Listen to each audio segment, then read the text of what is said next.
The power of self-healing is there as a reality, but we don't believe in it.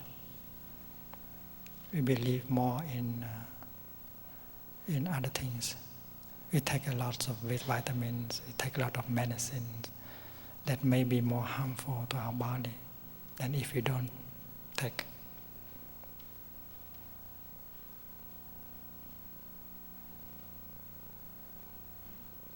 The animal knows that 4 days, 5 days without food will not harm. It can only help. But we are very afraid of fasting. We know if we think that if we don't eat and then we will be weakened and the healing cannot take place. That is not true. In the ancient time, people used to fast for several weeks, and that is a wonderful way to get the healing started within our body and even in our consciousness. In Plum Village, we organize fasting retreats, and not to eat for 2 weeks or 3 weeks is something all of us can do. And during the time of fasting, we do everything, we follow the schedule.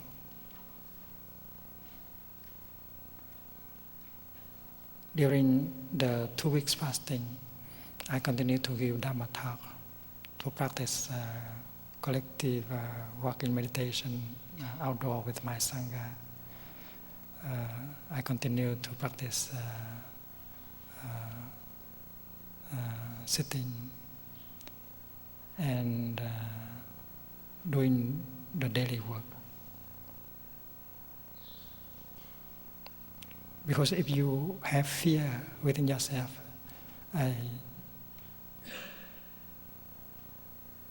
you cannot do it. You don't have the confidence. But our body can go without food for several weeks.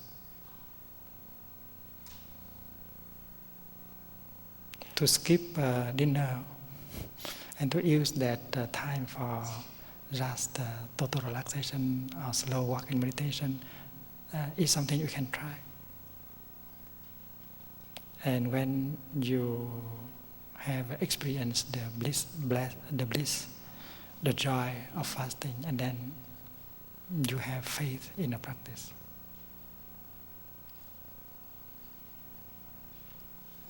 The capacity of self-healing is there as a reality, not only in the body, but also in the consciousness. We have to trust. There is something in us that is worth trusting. That is the power of understanding, of healing, of loving in us. And that is our refuge. That is the Buddha. That is the kingdom of God existing within us. If we lose our faith, our confidence in it, we lose everything. And that is not something abstract. It is very real. You can touch it. You can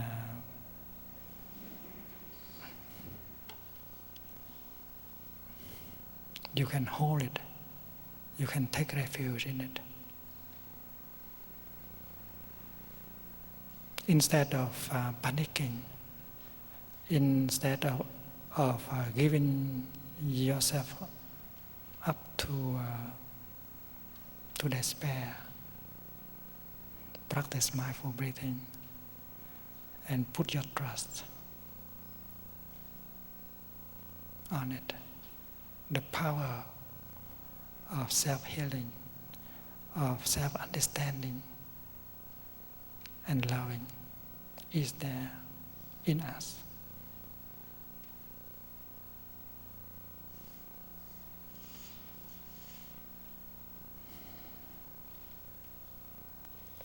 This is what we call the island within ourselves,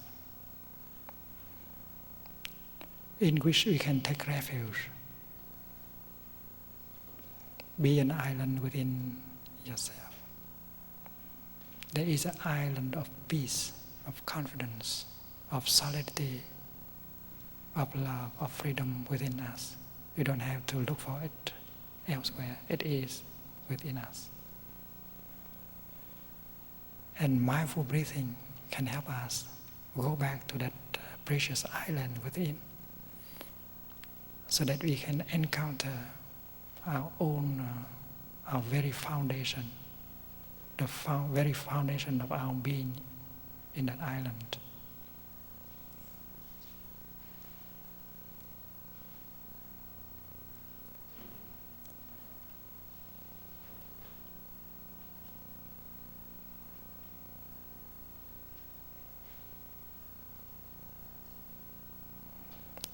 When you find yourself in a situation that is dangerous, that is confusing,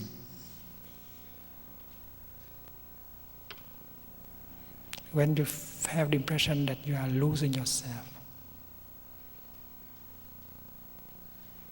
and then the practice of mindful breathing in order to go back to the island of self. The island inside is very important. You can do that in the sitting position or in the lying position.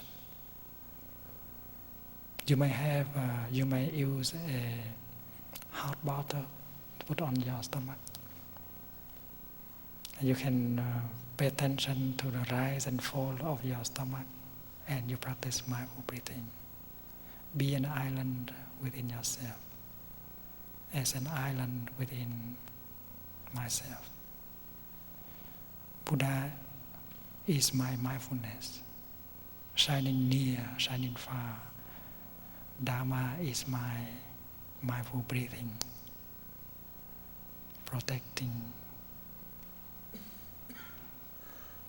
body and mind, guarding body and mind.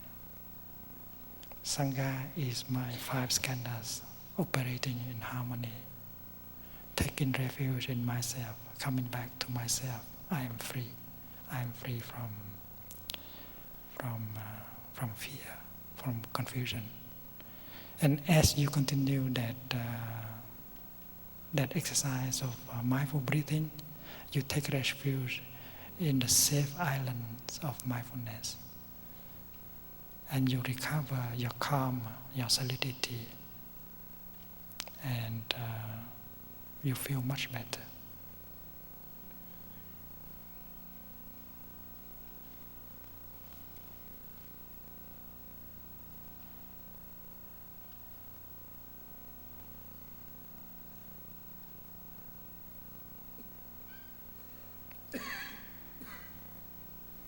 The practice is based on the insight that mindfulness is the energy of the Buddha that is in us. To be mindful means to be there, fully present, body and mind united, not in a state of dispersion. And mindfulness is the kind of energy that we generate by mindful walking, mindful breathing. It is a protecting agent, because within mindfulness there is the energy of concentration and insight. Mindfulness makes it possible for us to understand, to accept, to love, and to relieve the suffering. And that is why the island of mindfulness is the best place for us to take refuge in. And you can take refuge in the island of mindfulness within by the practice of sitting or walking or breathing, or even when during the time you wash the dishes, you can take refuge in the island of mindfulness. Before passing away, the Buddha recommended to his students that they should take refuge in the island of mindfulness within themselves.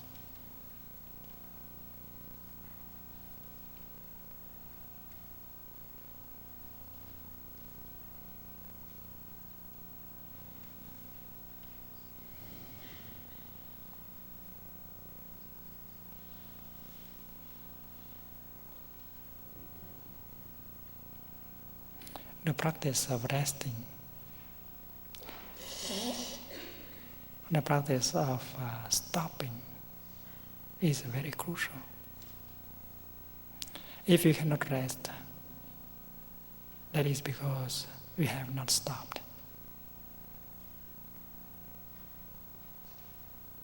We continue to run, and we have begun to run since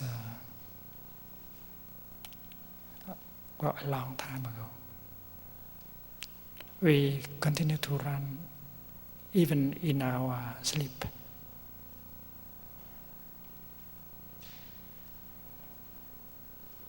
We have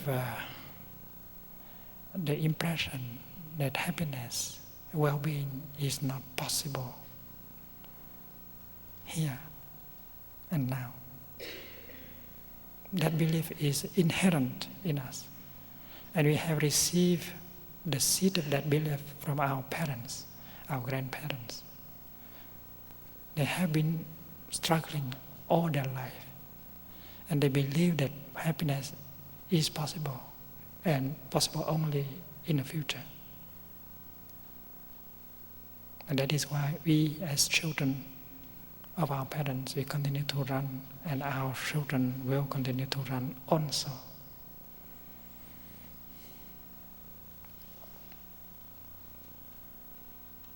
We believe that happiness is something we can seek in the future. But the teaching of the Buddha is that you can be happy right now, right here. The conditions for your well-being, for your happiness can be found in the here and the now. That is the teaching of living happily in the present moment. Drista Dharma Sukha Vihara. If we are able to stop, to establish ourselves in the here and the now, and then we will recognize that there are so many elements of happiness that are available in this moment. More than enough for us to be happy.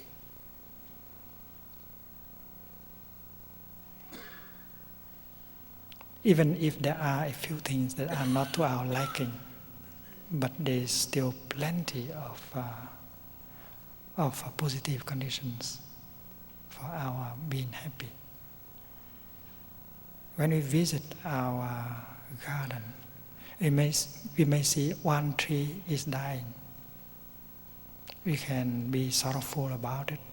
We might not be able to enjoy our garden, which is still beautiful, because all the other trees are still vigorous and beautiful.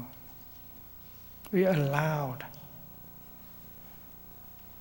one dying tree to destroy all the other trees that are still alive and beautiful and vigorous.